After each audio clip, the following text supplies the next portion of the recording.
I'm back. This is Chandler for Melody Production, and today I'm going to show you how you can do some MIDI tricks that involve layering and some other stuff in MSoundfactory. So recently there's been a new update and it added lots of new features and fixed a few bugs and things in MSoundfactory. So if you haven't, go download the new version 14 or maybe higher if you're watching this later. But anyways, I'll show you what it can do. So here I have just an oscillator with saw wave, nothing too interesting. It sounds like this. I have some MIDI here. Okay, so that's what it sounds like. But what I want to do is I want to change this to like a bass sound, like maybe a bass pluck or something. So what I'm going to do is just add a filter in here. Now we're going to move the filter, actually change it first to 24 decibels per octave. Move the frequency down a little bit, move the resonance down a bit. Now what I want to do is just go into here. And one thing that's actually been added recently is there's, actually I'll show you that later. Sorry about that. Let's go into the LFO and just add an LFO here. And turn up the depth, I don't know how high we want it, maybe here about 4 octaves or so. And open this, and we don't want this LFO shape because this is not what we want. It's not good. So let's change this to 1 perhaps. Let's go into step. Turn the step sequencer all the way up. And let's try something like this. Just make a quick pattern here. And up. Okay. So this will be our pattern. Let's play it and hear what it sounds like.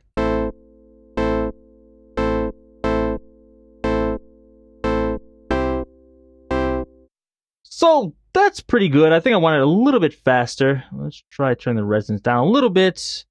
And let's think this to a half note, so it's a little bit faster.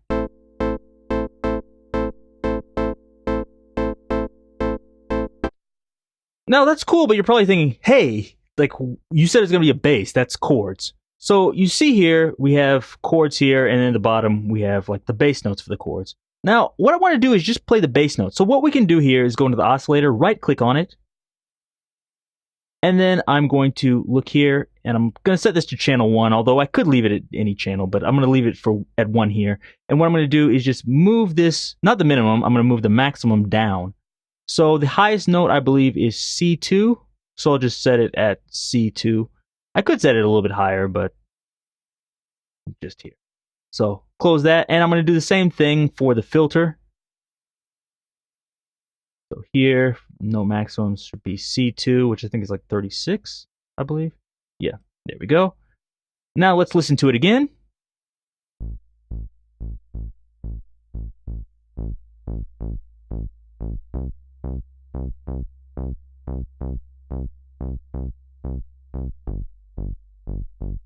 Okay, that seems good.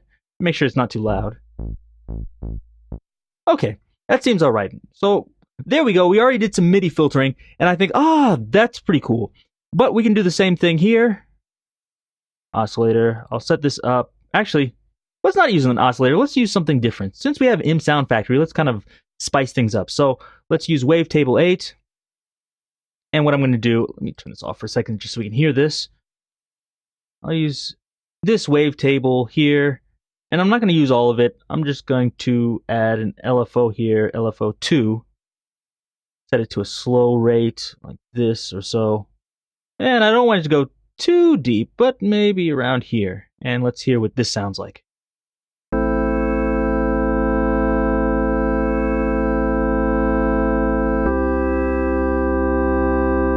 That's cool, but you hear that low bass is like, bah. I don't want that in there because I already have a bass part. So what I'm going to do is right-click this, change this to channel 1 just like before, and then I'm going to do the same thing. So before it stopped at C2 for the maximum, but now I'm going to set the minimum to C#2. So it's never going to play the same note. So listen to it now.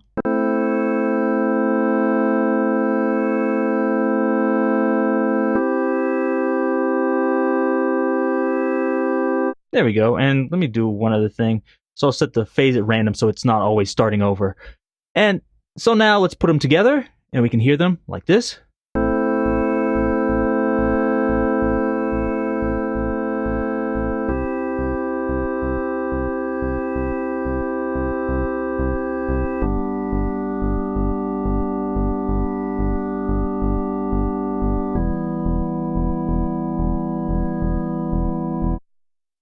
So far, so good. This is what I want. I might want to turn the wavetable down just a little bit more like this so it blends better.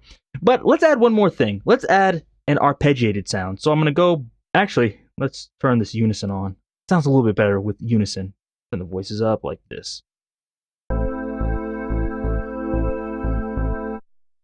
Okay. Now we're going to add one more voice. Turn these two off just so I can hear it. And an oscillator. Turn this up and let's make a pluck sound. So have everything here. This should be good. Go into the filter, and this is what I was actually going to show before.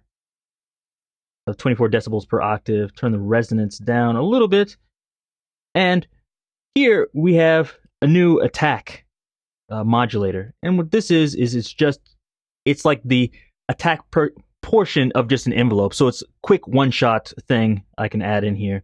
So I'll just pull this down a bit, turn the time up to like 300 something like this, turn this up maybe 4 octaves, and let's hear what it sounds like.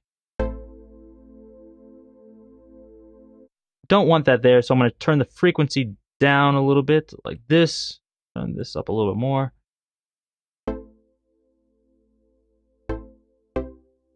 Okay, now that's what I want. Let's do the same thing to the resonance too. So I'll add the exact same attack on there, turn up the resonance a bit like this. Okay, now that's what I want, but here comes the trick. So what I'm going to do is set this to 2. Close. Set the filter to 2 also, like this. Close. And now, if you notice, if I actually move over here, there's an arpeggiator. So what I'm going to do is I'm going to open the arpeggiator, and I'll set this to whatever I want. Let's try up and down, and let's try 2 octaves, 4 octaves, 16th notes. But the most important thing that's been added recently is the channel. So I'm going to set the channel to 2. So what this is going to do, it's going to arpeggiate these 2, which are set to channel 2, but it's going to leave these 2 alone. So let's hear just the arpeggio by itself. Oh, make sure I turn it on.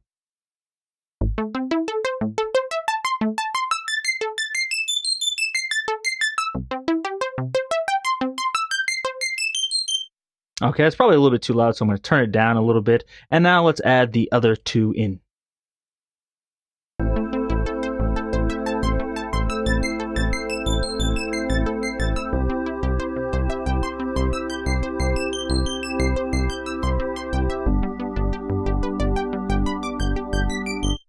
Now, one thing I can do here is if I think, oh, I want to control these a little bit more easily, I can just go into here and add mixer and just add these. And I can easily from here control the volume. So I think, oh, I want to mix it so it sounds good to me. I can turn them up and down.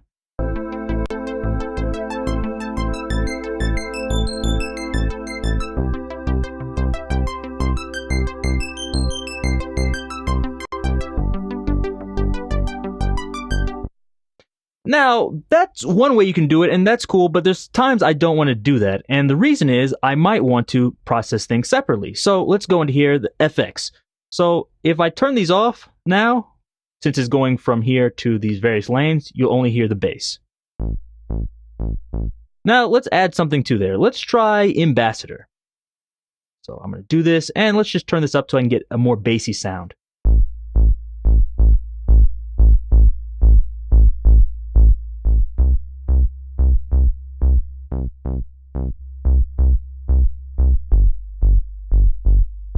Okay, so that's sounding better to me.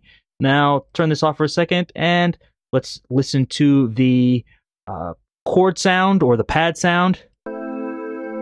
That's pretty good, but let's add just a little bit of reverb. I'll go into here, try Dirty Hall. Actually, no, let's try Randy Hall.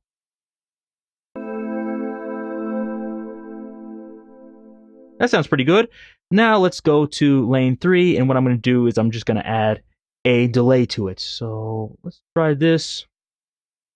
Try some kind of stereo delay. Turn the frequency down here, or the low pass filter down, and let's see how this sounds. Actually, let's sync it up. Try dotted quarter notes like this.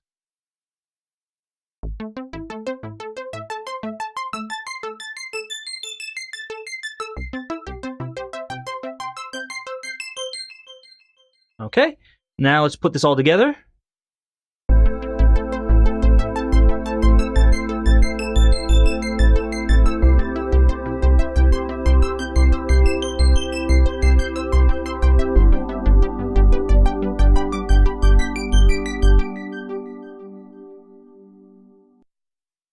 Okay, so now, of course, I put the limiter on just so it doesn't peak too much. And I could put these and mix them together with a mixer in here the same way if I wanted to. Or if I was using the 6-out version, you can do this and separate these. So that's a cool thing you can do. But one thing you might notice is, hey, when you're using just this by itself, it's playing that low note.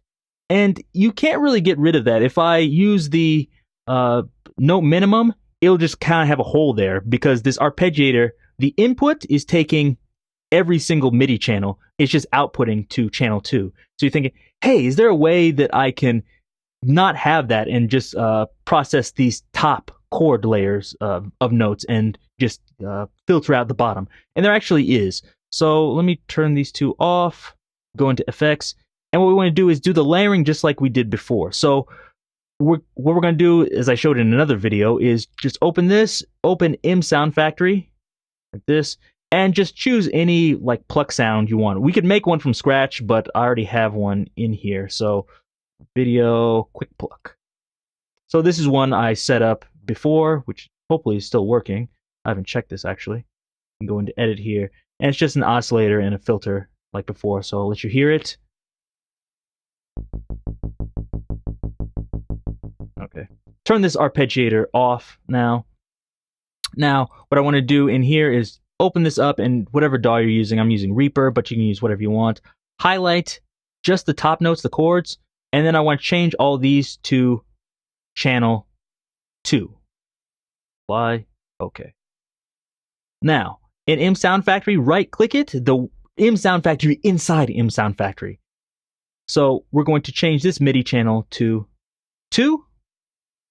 Close, and then we need to go back here, and this wavetable we need to change to channel 2 because those are our chords. So now let's hear just the arpeggio, and you should hear it skip that bottom note, that bass note.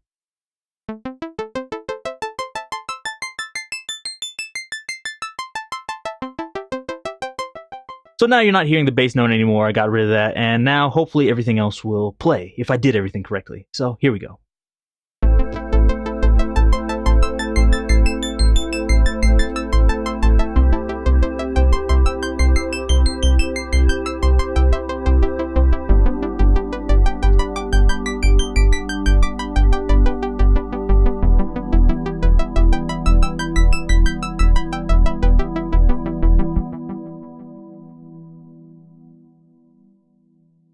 So there we go. So hopefully that showed you some things you can do with this new MIDI filter in the modules. So you can change the channels, you can work with the note minimum and maximum to control when the specific oscillator or filter works, and you can also do other things with the velocities too. So that's really cool. And there's some other things too that I'll be showing in another video, but I hope this gave you an idea of some of the possibilities. If you have any questions about this, let me know down below. Check out all the other plugins at melderproduction.com, and until next time, see you.